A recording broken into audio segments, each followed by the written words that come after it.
ये एक बहुत ही इम्पोर्टेंट प्रेस टॉक है और आपने देखा कि जिस तरह कल से एक फसादी और फितना टोला जो है वो ड्रामाबाजी पे उतर आया है और ये उनका काम ही यही है। इक़्तिदार में रहकर झूठ बोलो, एक कंटेनर पर चढ़कर ड्रामेबाजी करो, फिर झूठ बोलो। और आप देख रहे हैं कि जब से ये लॉन्ग मार्च की अनाउंसमेंट्स हुई हैं, इसमें खूनी मार्च का जो ऐलान है, फसाद और फितना का जो ऐलान है, वो डंके की चोट पर किया जा रहा है।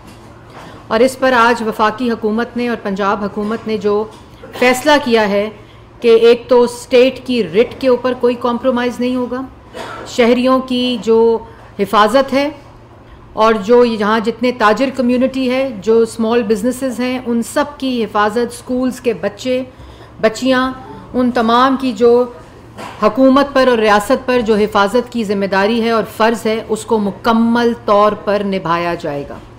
इसमें किसी किस्म की कोई भी खलल नहीं आएगा और हम अश्योर करते हैं शहरियों को भी कि जो फसादी और फितना टोला आ रहा है उसके शर से हुकूमत पाकिस्तान इंशाअल्लाह आपको महफूज रखेगी।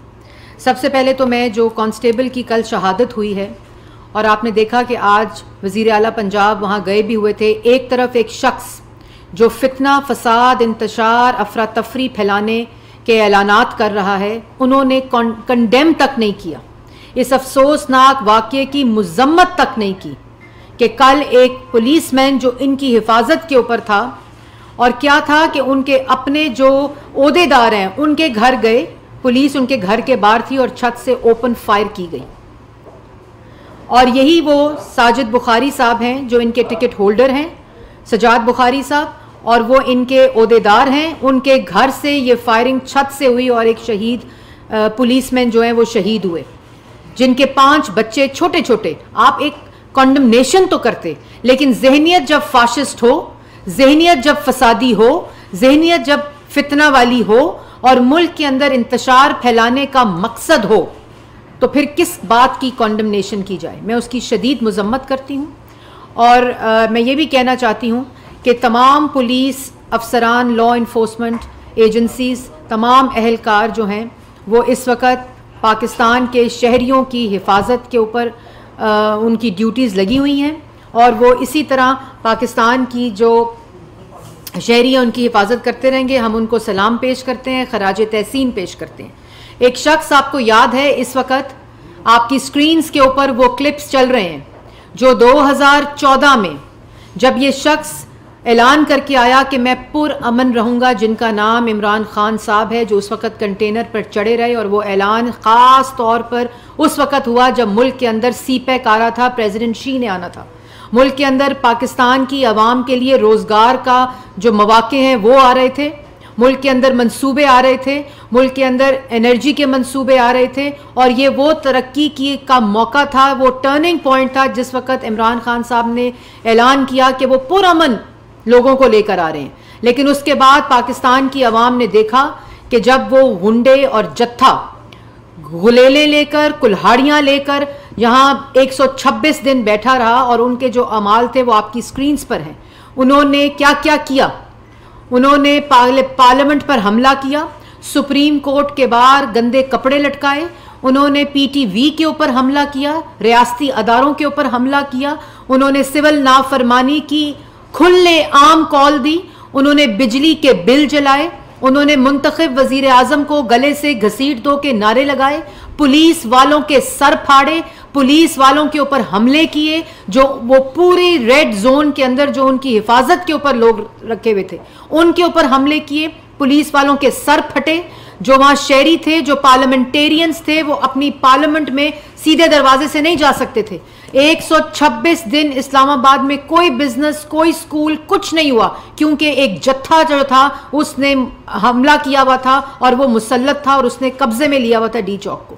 और वही जत्था, वही फाशिस्ट सोच ने 4 साल हुकूमत की है पाकिस्तान के ऊपर, मुसल्लत रहे हैं। किस बात का धरना दे रहे हैं? ये धरना है किस चीज के ऊपर? क्या ये धरना आप अपनी नालायकी, नाअहली और चोरी पर दे रहे हैं? क्या ये धरना मुल्क के अंदर आटा, चीनी, बिजली, गैस, दवाई की महंगाई पर दे रहे हैं? क्या ये धरना आटा, चीनी, बिजली, गैस, दवाई की जो चोरी की आपने उस पर दे रहे हैं? क्या ये धरना 43,000 अरब का कर्जे पर दे रहे हैं? क्या ये धरना 16% महंगाई पर दे रहे हैं जो अपना अमाल नामा है?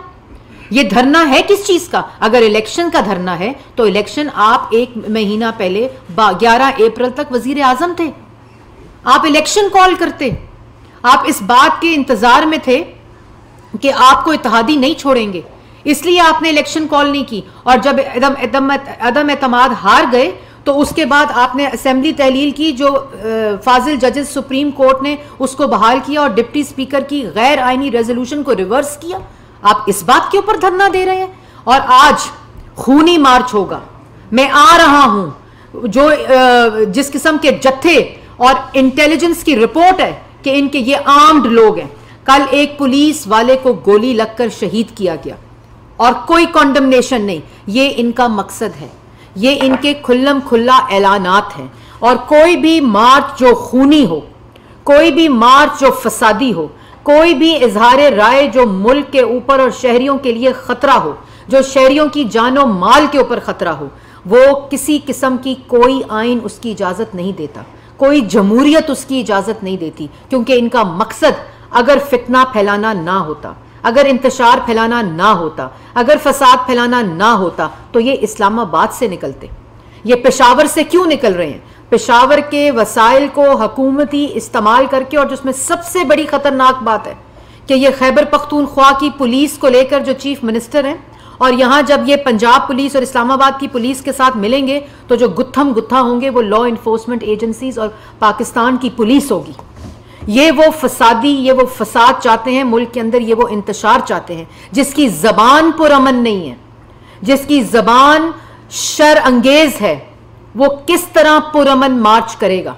और 2014 की मिसाल ये वही टोला है जो यहां फसाद मचाने आया था, जिसने ये तमाम सिविल नाफरमानी, फसादी, गुंडागर्दी, बदमाशी रियासती अदारों पर हमला किया था। और इन्होंने सब झूठ बोले थे कि हम पुरअमन होंगे। यहां कब्रें खुदी डी चौक के ऊपर, यहां पुलिस वालों के सर खुले डी चौक के ऊपर, यहां कुल्हाड़ियां और वो वेपन्स इनके पास थे जो इन्होंने पुलिस वालों के ऊपर मारे। ये सब आपको जो विजुअल्स हैं आपको इस वक्त अपनी स्क्रीन के ऊपर नजर आ रहे हैं। तो ये किस बात का धरना करने आ रहे हैं? पहले पाकिस्तान की आवाम को ये तो बताएं। और आज पाकिस्तान की आवाम को फैसला करना होगा। आज मुल्क की मईशत हचकोले खा रही है, आज मुल्क की मईशत तबाह हो चुकी है, आज मुल्क के अंदर रोजगार तबाह हो चुका है, आज मुल्क के अंदर महंगाई 16% पर पहुंच गई। लोगों के पास दवाई लेने के पैसे इन नलायकों, नाअहलों, चोरों, करप्ट टोले की वजह से नहीं है। आज ये अवाम को फैसला करना होगा, आज ये नौजवान को फैसला करना होगा कि क्या उसने अपने मुस्तकबिल को तामीर करने वालों के साथ खड़ा होना है, कि क्या उसने 4 साल उनका रोजगार छीनने वाले के साथ, उनके वालिदैन की दवाई छीनने वाले के साथ, उनके बच्चों की फीस छीनने वाले के साथ, उनके मुंह से रोटी छीनने वालों के साथ, आटा, चीनी, बिजली, गैस, दवाई छीनने वालों के साथ और कार्टल्स और माफिया की जेबें भरने वालों के साथ खड़ा होना है। आज ये अवाम ने फैसला करना होगा, आज मीडिया ने फैसला करना होगा कि क्या पुलिस वालों के सर फाड़ने वालों के साथ खड़े होना है, क्या पीटीवी पे हमला करने वालों के पास सामने खड़े होना है, कि पार्लियामान के ऊपर हमला करने वालों के साथ खड़े होना है, क्या मुल्क के अंदर इंतशार, फसाद और मुल्क की रियासत के ऊपर हमला करने वालों के साथ खड़े होना है। ये मुल्क के अंदर तमाशा बंद होना चाहिए। किसी किस्म का कॉम्प्रोमाइज नहीं होना चाहिए कि जब आपको पता हो कि एक शख्स वो खूनी मार्च का ऐलान करके आ रहा है। उस वक्त तो उसने पुरअमन मार्च का ऐलान किया था और अवाम ने देखा, मुल्क ने देखा, कौम ने देखा कि क्या फसाद बरपा हुआ। अब तो वो खूनी मार्च का ऐलान करके आ रहे हैं। तो आप सोचें कि वो शख्स मुल्क के अंदर क्या चाहता है, मुल्क के अंदर क्या फसाद और इंतशार चाहता है। और फिर ये भी मैं कहना चाहती हूँ कि ये उकसाने से, ये मुल्क के अंदर इंतशार फैलाने से वो तमाम लोग जो इसके झांसे में आए हुए हैं, ये जो झूठ बोलते हैं सुबह दोपहर शाम, ये जो साजिशी टोला है, ये जो जत्था है, ये जो फसाद फैलाने मुल्क के अंदर आ रहे हैं, इनसे बाज रहें। और मीडिया को भी चाहिए कि ये जो इनका असल चेहरा है, इनका असल चेहरा आवाम को दिखाएं। जो इंतशार और इंसाइटिंग वायलेंस वाली बात है वो किसी फ्रीडम ऑफ एक्सप्रेशन में नहीं आती। अगर कोई ये हमला करने का ऐलान करके आएगा, अगर कोई खूनी मार्च का ऐलान करके आएगा, उसको कैसे इजाजत दी जा सकती है? जो इंटेलिजेंस की रिपोर्ट है कि ये सब आर्म्ड हैं, इनके पास असला मौजूद है, इनके पास बुलेट्स मौजूद हैं, इनके पास एज आर्म्ड इन्होंने छुपाए हुए, और वही उसी बात का सबूत कल वो पुलिस की शहादत है, कांस्टेबल की शहादत है कि ये चाहते ही मुल्क में फसाद है। तो मैं इस बात को ख़त्म करते हुए ये कहना चाहूँगी कि पाकिस्तान की आवाम को पता होना चाहिए कि आज जो हुकूमत इनकी नलायकी, इनकी चोरी, इनकी करप्शन, इनकी माशी तबाही को ठीक करने लगी है, आज एक रेड लाइंस ड्रॉ कर दी गई हैं और वो रेड लाइंस के ऊपर कोई कॉम्प्रोमाइज़ नहीं है। मुल्क आज गैर मामूली सूरत हाल से गुजर रहा है जो इनकी मचाई हुई है, जो इनकी दी हुई है। और आज कौम को इकट्ठा होना है मुल्क की तामीर के लिए, आज कौम को इकट्ठा होना है मुल्क के अंदर अमन करने के लिए, इस फसादी टोले से निजात के लिए। ये झूठ बोलते हैं और सिर्फ झूठ बोलते हैं। ये इनकी बात में कोई हकीकत नहीं है। ये वही फरेबी टोला है जिसने 1 करोड़ नौकरी का वादा किया था, 60 लाख लोगों को बेरोजगार किया। ये वही टोला है जिसने 50 लाख घरों का वादा किया था और जिसने अवाम को किराए के घर देने के पैसे के काबिल नहीं छोड़ा। इसने 90 दिन की करप्शन को खत्म करने का इस टोले ने वादा किया था और मुल्क के अंदर जो करप्शन बर्पा की, जो लूट मार बर्पा की, आज उसी के नतीजे में पाकिस्तान की मईशत और अवाम की ये बदहाली है। और इनको पता था कि सीपैक आने वाला है, इन्होंने ऐलान किया। उसी साजिशी टोले ने जिसने उस वक्त सीपैक को सबोटाज करने के लिए फिर 4 साल मुल्क पर रहकर फॉरेन फंडिंग के जरिए मुल्क की मईशत, मुल्क की कौमी सलामती, मुल्क के अदारों को नुकसान पहुंचाने की कोशिश की। कोई चीज ऐसी नहीं की जिससे पाकिस्तान की आवाम को रिलीफ मिले। और आज जब हिचकोले खाती हुई मईशत, इनकी तबाहशुदा मईशत, जो IMF में कल डायलॉग्स होने, निगोसिएशंस होनी है, जो इनकी वजह से इन हालात और इस नहज पर पहुंच गई हैं, इन्होंने धरने का ऐलान कर दी। और यही वो वजूहात हैं जो पाकिस्तान की आवाम को पता होनी चाहिए। यही वो वजूहात हैं जो इनके साथ अगर लोग खड़े हैं उनको पता होनी चाहिए कि अगर आप इनका साथ देंगे तो आप मुल्क के अंदर फसाद का साथ दे रहे हैं, मुल्क के अंदर अनारकी मचाने का साथ दे रहे हैं, मुल्क के अंदर इंतशार फैलाने का साथ दे रहे हैं, मुल्क के अंदर जो पाकिस्तानी शहरी हैं उनकी जानो माल को खतरा इस फितने टोले से आप उसका साथ दे रहे हैं। और ये जिम्मेदारी आज हुकूमत पाकिस्तान के ऊपर है कि किस तरह आपने अपने शहरियों की सिक्योरिटी, उनकी सेफ्टी और पाकिस्तान की रियासत की रिट को कायम रखना है। और यही वो वजूहात हैं जिनकी वजह से ये इक़दामात लिए जा रहे हैं और इनको भी चाहिए। मैं तंबीह करती हूँ कि खुदारा आप ये वायलेंस करके, इंसाइट करके वायलेंस, ये फसाद मचाकर, ये इंतशार और अफरा तफरी मचाकर आप अपना नुकसान कर रहे हैं और आप पाकिस्तान की आवाम का नुकसान कर रहे हैं। आप इन कामों से बाज आएं और अल्लाह ताला से अगर कोई आपके पास मौका बचा है तो माफ़ी मांगे अपने गुनाहों की, जिसकी वजह से आज जो पाकिस्तान की आवाम है वो किस नहज पर पहुंच चुकी है। और इसके साथ साथ मैं एक और चीज़ कहना चाहती हूँ आपके तवस्सुत से, जो इस वक्त स्क्रीन्स पर मौजूद हैं। मैं एक आपके सामने आयत पढ़ना चाहती हूँ। सूरह बकरा की ये आयत है 11 और 12। जब इनसे कहा जाता है कि मुल्क में फसाद ना डालो तो जवाब देते हैं कि हम ही तो इस्लाह करने वाले हैं। खबरदार, बेशक वही लोग फसादी हैं लेकिन शऊर नहीं रखते। ये वो टोला है जो ये ढोंग करता है, ये धोखा देता है, ये झूठ बोलता है कि हम इस्लाह कर रहे हैं। अगर आपने इलेक्शन कराना था, अगर आपने अवाम को रिलीफ देना था, अगर आपने मुल्क की मईशत ठीक करनी थी तो आपके पास 4 साल थे। आप वजीर आजम थे, आप असेंबली तहलील करते जिस वक्त ऑपोजिशन कह रही थी इलेक्शन कराओ। और अब बात वाज़िया है, इलेक्शन का हक हमारा है, इलेक्शन कराने की डेट हमने देनी है। आप जो मर्जी कर लें, आपको ना ये फसाद मचाने की इजाज़त दी जाएगी। इसके ऊपर बिल्कुल किसी किस्म की कोई ऐसी हरकत जो अवाम को नुकसान पहुंचाए, रियासत की रिट को कॉम्प्रोमाइज़ करे, इसके ऊपर ज़ीरो टॉलरेंस है। आप इन हरकतों से बाज आएं, आपका वक्त ख़त्म हो चुका है। तारिक अजीज साहब दुनिया से। जी जी तारिक साहब।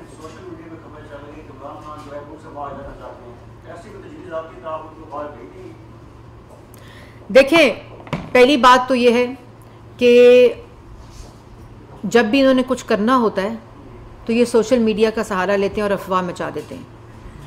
मैं सुन रही थी कोई अपने घर के स्टोर में घुसा हुआ है, कोई अपने घर के बेसमेंट में घुसा हुआ है, खुद कह रहे हैं, खुद बयानात दे रहे हैं, अवाम को कह रहे हैं बाहर निकलो।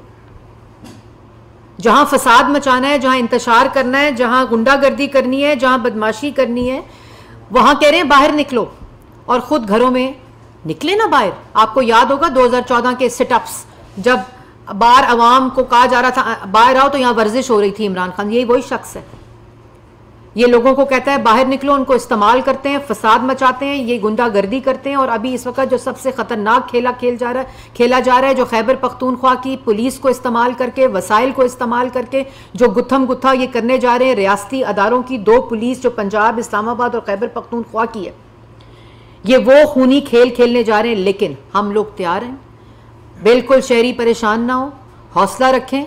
हाँ, आपकी हुकूमत इस वक्त जिम्मेदार हुकूमत है, जिसका मकसद सिर्फ आपकी माशी सूरत हाल और आपकी माशी हालत ठीक करना है, मुल्क में महंगाई ख़त्म करना है, मुल्क में रोज़गार देना है, मुल्क के अंदर इंतशार और फसाद को हमेशा के लिए ख़त्म करना है। इसलिए वो हर तरह से तैयार है इस फसाद और फितने को रोकने के लिए।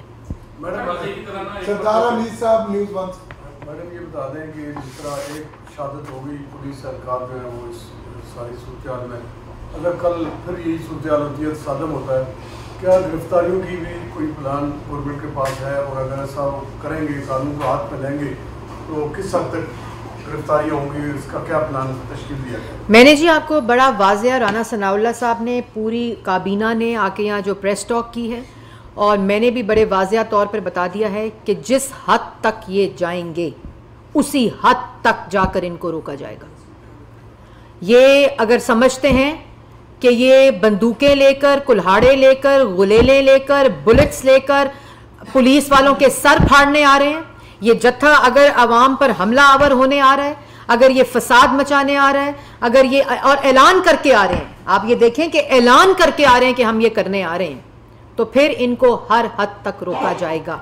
ये ना कोई इजहार राय की आज़ादी के ज़मरे में आता है और ना ये जमहूरियत के ज़मरे में आता है। ये एक आमराना और फाशिस्ट सोच है जो पहले 4 साल हुकूमत करके अवाम के पास से हर रिलीफ छीन कर गई है, और ये वही सोच है जो अब आकर मुल्क के अंदर ये अफरा तफरी, क्योंकि मकसद अफरा तफरी का है। और एक और बात मैं कहती चलूँ जो बड़ी इंपॉर्टेंट है कि ये धरना, ये लॉन्ग मार्च का ऐलान सिर्फ शहबाज शरीफ के खौफ की वजह से, ना ये इलेक्शन चाहते हैं। अगर ये इलेक्शन चाहते होते तो जब वजीर आजम थे तो इलेक्शन कराते। ये सिर्फ शहबाज शरीफ का खौफ है कि अगर महंगाई कम हो गई, जो इंशाल्लाह होगी, अगर रोजगार मिल गया, जो इंशाल्लाह मिलेगा, अगर मुल्क में तरक्की और खुशहाली बहाल हो गई, जो इंशाल्लाह होगी, और अगर पाकिस्तान स्पीड और शहबाज शरीफ के जरिए पाकिस्तान की मईशत ठीक हो गई, जो इंशाल्लाह होगी, अगर मुल्क के तमाम जो मामलात दोस्त ममालिक के साथ हैं जो ऑलरेडी बहाली की तरफ जा रहे हैं, जो इन्होंने नाराज किए, तो इंशाल्लाह होंगे। और यही वो खौफ है जिसका ऐलान 25 तारीख को IMF के साथ जो डायलॉग्स हैं उनको फेल कराने के लिए किया गया, क्योंकि ये रोज रात को खौफ में सोता है। रोज रात को इमरान खान साहब खौफ में उठते हैं कि शहबाज शरीफ साहब आज कोई ऐसा काम कर देंगे जिससे पाकिस्तान की आवाम को रिलीफ मिल जाएगा। तो ये खौफ सिर्फ एक शख्स का है, और उस खौफ की वजह से आज मुल्क के अंदर इंतशार और फसाद फैलाने का ऐलान किया जा रहा है। खालिद महमूद साहब एक्सप्रेस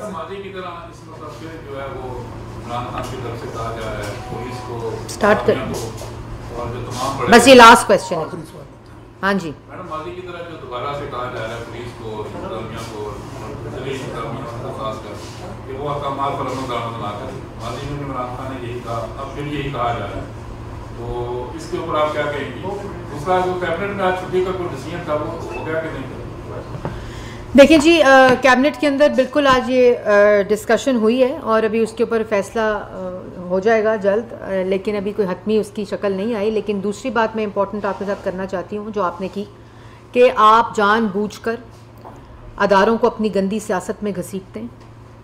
जब आपने ये कहा, पहले आप कहते थे न्यूट्रल क्या होता है, न्यूट्रल जानवर होता है, फिर आपने कहा न्यूट्रल रहना चाहिए, फिर आपने कहा आपको न्यूट्रल होना चाहिए, आज आप कह रहे हैं कि आपको न्यूट्रल जो है वो नहीं रह सकते आप। आपका इनकी ज़हनी हालत की अक्कासी करता है और लोग कह रहे हैं इनको आने दें।